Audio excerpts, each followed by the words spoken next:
If there's people dumber out there making millions of dollars, why aren't you? You might have heard people making millions of dollars in crypto, or the GameStop millionaires in the movie Dumb Money.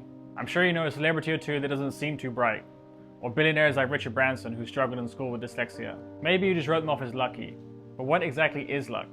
I studied luck and success for years.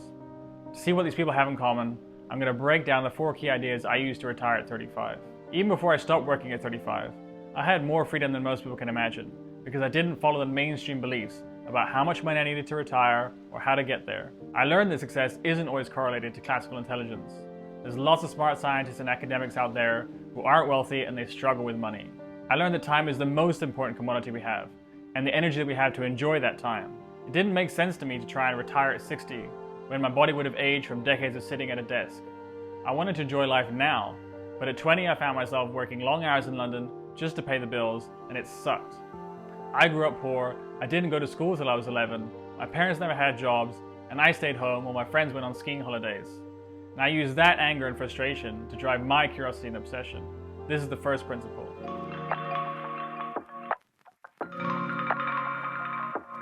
Being emotionally connected to your goals is more important than strategy. And one of the reasons why many dumb people enjoy success is because they are deeply connected emotionally to their goals.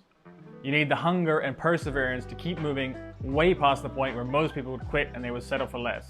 It's why immigrants who come to the US from poorer countries actually earn more than local Americans, who have more opportunity but less hunger and drive. Simon Sinek is famous for saying, "Find your why," and the how takes care of itself. This is a really powerful concept to understand. I suggest you watch his TED Talk video after this. Ask yourself, what would you do with the extra money? How would you serve, live, and impact in the world? You have to know yourself and your values, and remind yourself every day. You need to be emotionally invested to the point of obsession.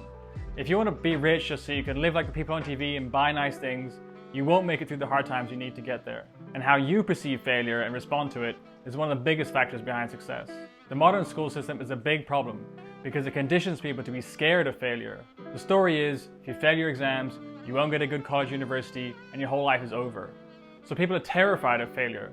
It's no wonder people aren't equipped for the real world, where 9 out of every 10 startups fail. If you want a different perspective on failure and how to embrace it on the path to success, I recommend foundational classics like Jim Rohn, Zig Ziglar, Napoleon Hill. I used to brainwash myself with these on the morning commute every day to work and on my lunch breaks, because I didn't have any good role models around me, any good examples of this in the real world. This was the next best thing.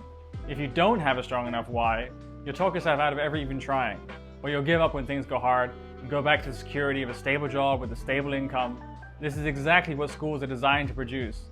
Lots of factory and office workers who think moving up the career ladder is how you get success. In fact, the most powerful reframe you can have is to see that settling for a job is the biggest failure of them all because of how much of your time and life you end up giving away. The hard truth is a job is J-O-B, just over broke, which brings us to the next principle.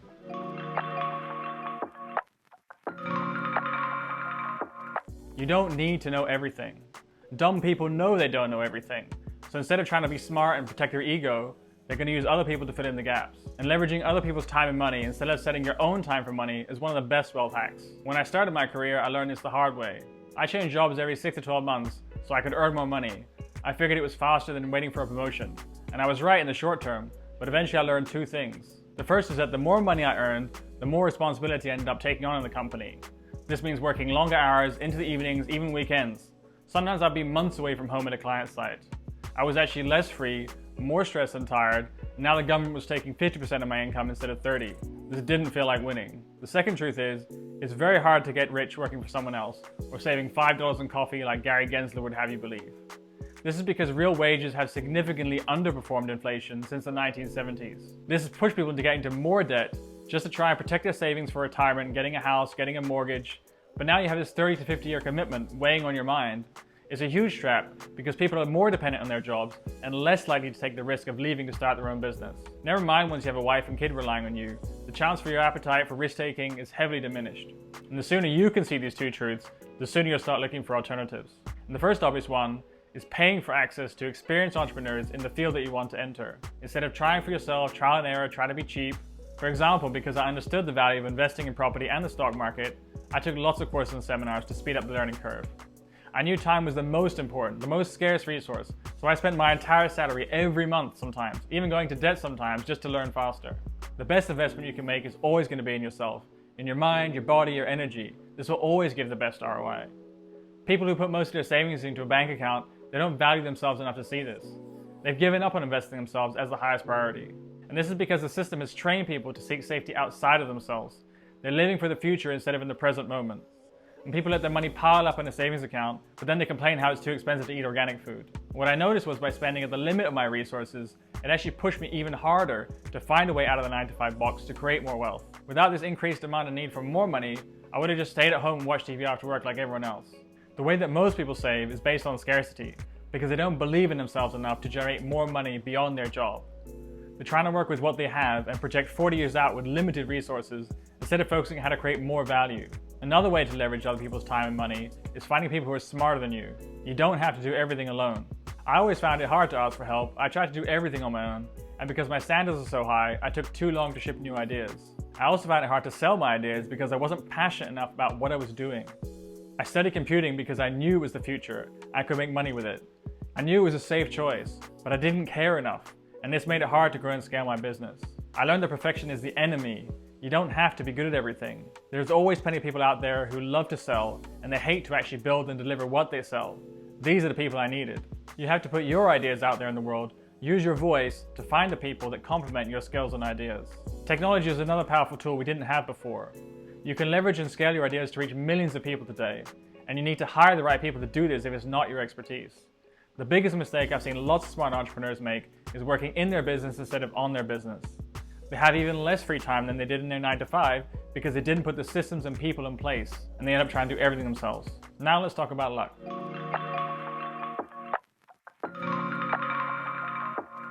Smart people, they're great at figuring out every reason why something won't work, to the point of analysis paralysis, and they think it's impossible. And the reason dumb people are more successful, they don't let their minds get in the way of taking risks. When I was 22, I watched the movie The Secret. It was about manifesting anything you want. It sounded too good to be true. I went down the rabbit hole for months, reading everything I could find. The main idea is that our subconscious beliefs, they drive our outcomes and the reality we create. And if you look at how you spend your time and money, this will tell you where your actual values are versus what you tell yourself with the conscious mind. Most people say they want to be fit and healthy, but then they spend more money on fast food and alcohol than supplements or gym equipment. Now what I could see was missing in all of this was an accurate map to reach and reprogram the subconscious mind. Simply staring in the mirror and repeating affirmations, it wasn't enough, or everyone would be rich.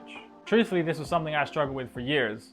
Always making enough to get to the next point, the next month, more free time than most people, but still never having the financial abundance I knew I was capable of. And then when I was 30, I went to Egypt and I stumbled onto sun gazing. It's one of the oldest spiritual practices for amplifying the energy in the body by looking directly into the sun. I look back a few months later, my whole life had changed. What had seemed hard and a struggle before now happened almost effortlessly. I had more time and energy, better ideas and creativity, and I was enjoying peak flow states I didn't even know existed.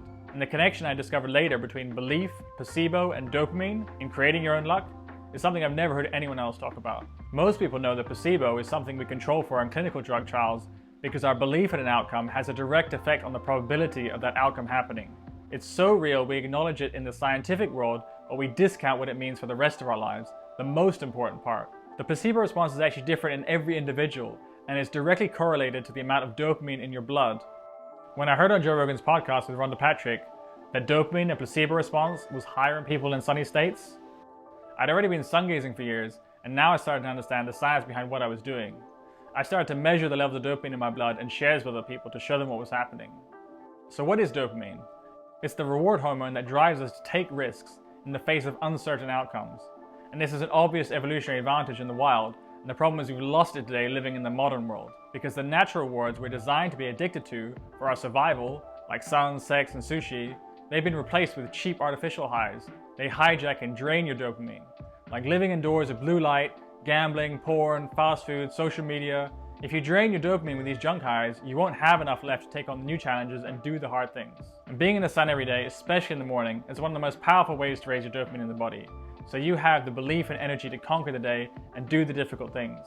A low dopamine society like the one we have today is too scared to take risks or face uncertainty. They want to vote for someone else to fix their problems instead of taking responsibility because they don't believe in themselves anymore. And low placebo and weakness is normalized today. Look around you. Another problem with modern education is how overdeveloped the mind and mental faculties have become. overriding our intuition and ability to take action in the face of uncertainty. And because failure terrifies us, we want to calculate and reduce all the risks, often never taking action, which is how we actually learn and refine our risk-taking and execution skills. Dopamine lets you act decisively. That's why it's a superpower in the modern world. You can live like the 1% just by cultivating this. Cut out all the junk artificial highs that hijack your dopamine and plug into the natural dopamine algorithms that give you all the belief and energy you need to create your own luck and success.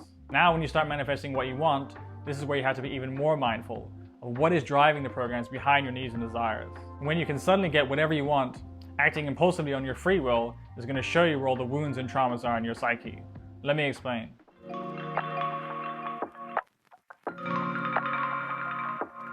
Dumb people know that they aren't in control of everything, and they're okay with it. Peter Sage has a great video explaining the concept of conscious evolution through 4 key stages. The first stage is to me, where you're a victim of circumstance. This blame and victimhood state where you're powerless and everything happens to you. The world feels like a scary place, you play small, and you look for experts to tell you what to do. Many people are stuck in this state today. It's a low dopamine state. The second stage is by me, where you use the power of your ego to take control and responsibility for your life. You believe you are the master of your own destiny, and you don't blame anyone else for your circumstances. This is the belief that you make your own luck. The third stage is through me, where you recognize there are higher forces working through you. You surrender to this divine will, some people call it God or whatever, and you act on your intuition, not always understanding the source or the outcome, but with full faith that you are guided and protected to fulfill your mission and purpose. This becomes easy when you have already taken care of your basic needs and desires. You're financially successful, your inner child's had lots of time to play, so you don't feel deprived on a material level. You just know there's a lot more to life. And the fourth stage is as me, an extension of the third, where you have enough direct experience of spirit guiding your life to trust it fully. And the illusion of separation and ego break down, and you start to see how everything is connected. Now you can use the gifts you've been blessed with to move into your power with high levels of mastery. That's it for now. I'm wishing you all the peace, love and joy that's your divine birthright. Have a beautiful day. My name is Michael John, and you've been watching Sun, Sex and Sushi. I created this channel to inspire you with proven and practical life experience to live like the 1%, so you can thrive in this changing world. Hit the like and subscribe buttons now for more magic and abundance in your life. And check out my newsletter for the labs and protocols I track to reverse aging and disease. And you'll love this feature-length video I shot in India recently, where I go through a lot more of the wisdom I've learned from living in nature over the years. That's it. I'll see you on the next video.